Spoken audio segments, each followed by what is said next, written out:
This is another 4-player fixed card game and I'm red, the third player in this game. And from what it looks like, the most suitable continent for me to go for is Europe. As it looks like the blue player is heading next to Australia, and for the yellow player it would make the most sense to go for Africa, and then there's the choice for the pink player to either go for uncontested North America, or to possibly go for Australia but then expect the blue player to be a problem to him.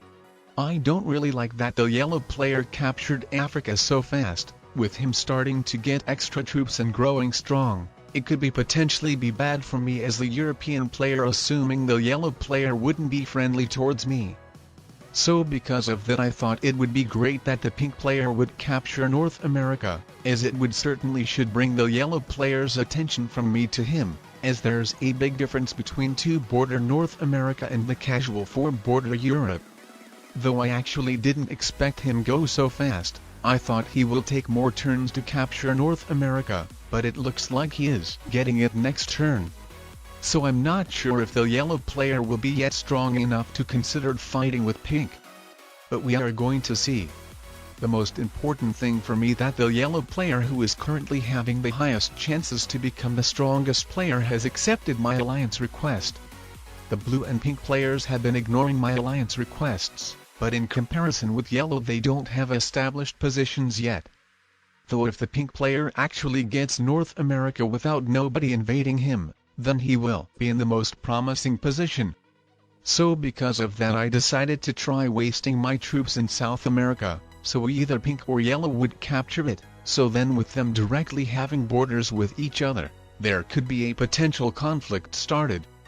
And I had the choice between taking down the pink player's territory in North America, and the blue player's territory in Brazil.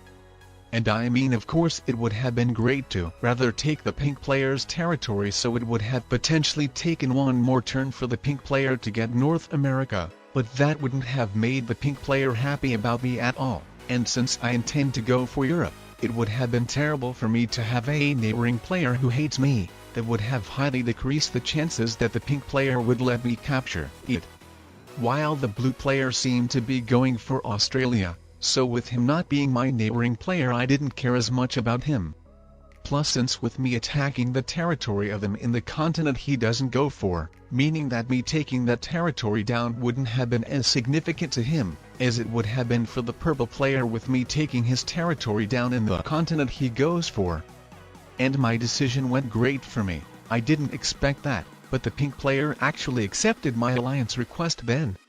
But what didn't go as great, is that the yellow player is more of a passive player in this situation, while the pink player is more of an aggressive one, so the pink player has the advantage here.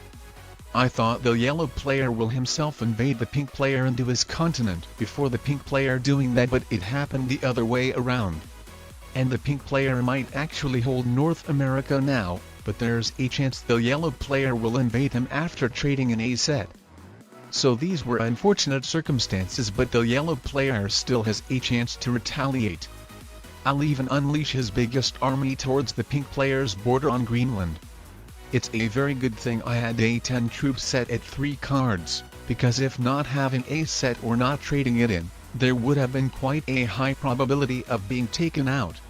I actually didn't expect the blue player to crush my 6 troops army in Asia, and I thought that he is really heading towards Australia over actually being crazy enough to go for Asia when not even having Australia captured.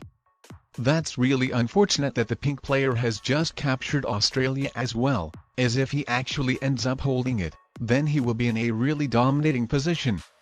But fortunately the blue player had a 10 troop set at 4 cards and could actually now wipe him out of Australia. So the pink player should be balanced out now.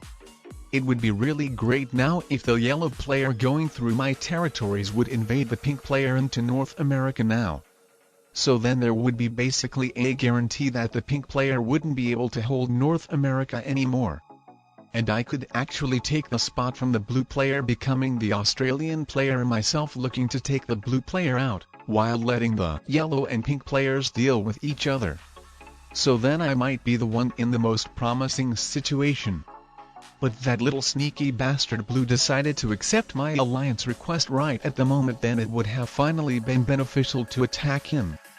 And next to that, with being very skeptical about the yellow player of him actually managing to invade the pink player into North America since he's been playing very defensively so far, I decided to rather rely on the circumstances and actually let the blue player hold his continents without having any idea what he would do, as that was possible that he would have just straightly invaded me. But alright, he went after yellow.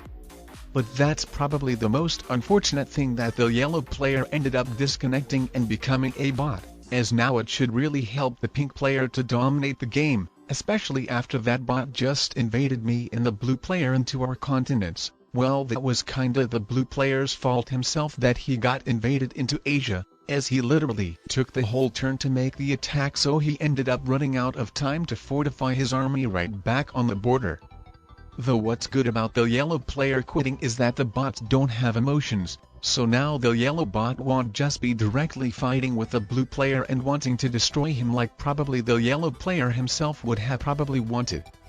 So if the yellow player hadn't actually quit, then it might have ended quite worse, and with that it would have probably been the best decision for me to not be in the alliance with blue and take Australia from him back then. But since the yellow player quit, it turned out to be a great decision for me to not try to eliminate blue, though maybe if I had been fighting with blue, then maybe the yellow player wouldn't have disconnected at the first place.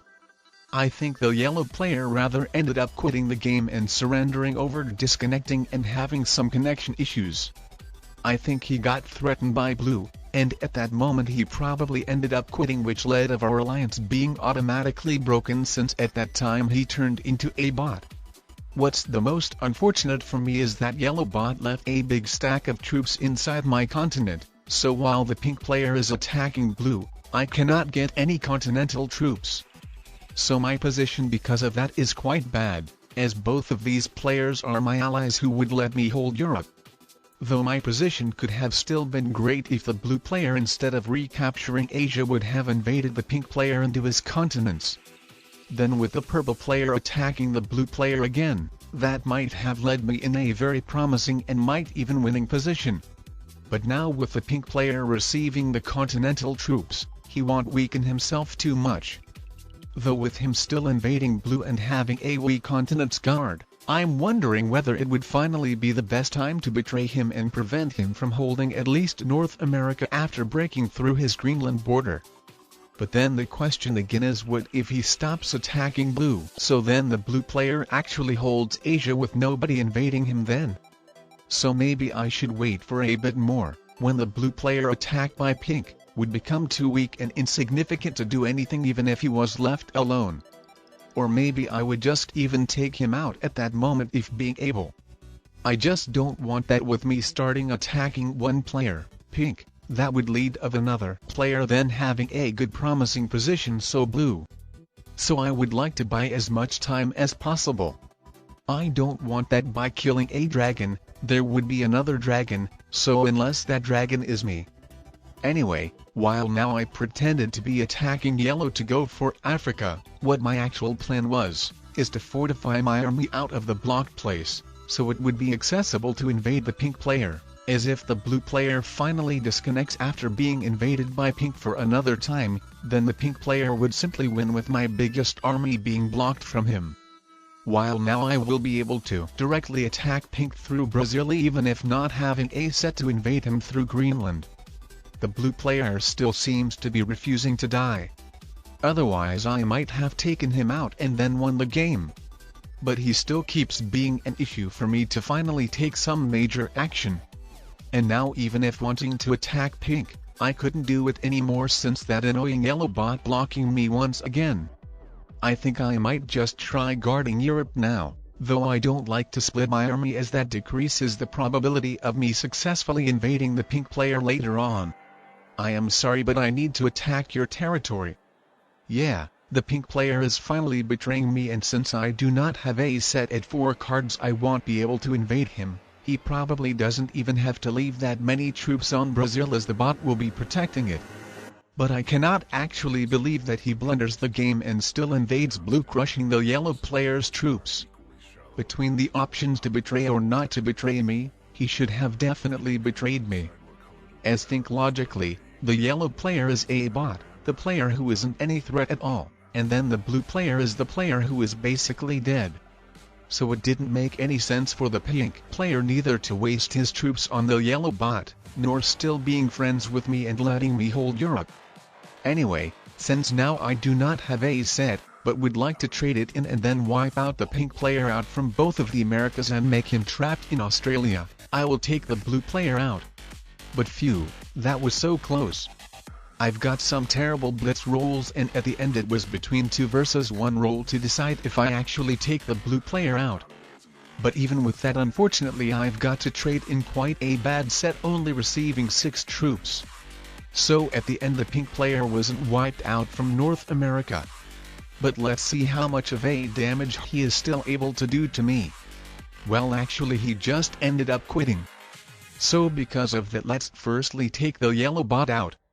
Then trading in a set we wipe out the pink bot out from North America and make him trapped in Australia. He obviously having more troops invades me, but with me being so much more powerful and with the bot being the bot, that's the game anyway.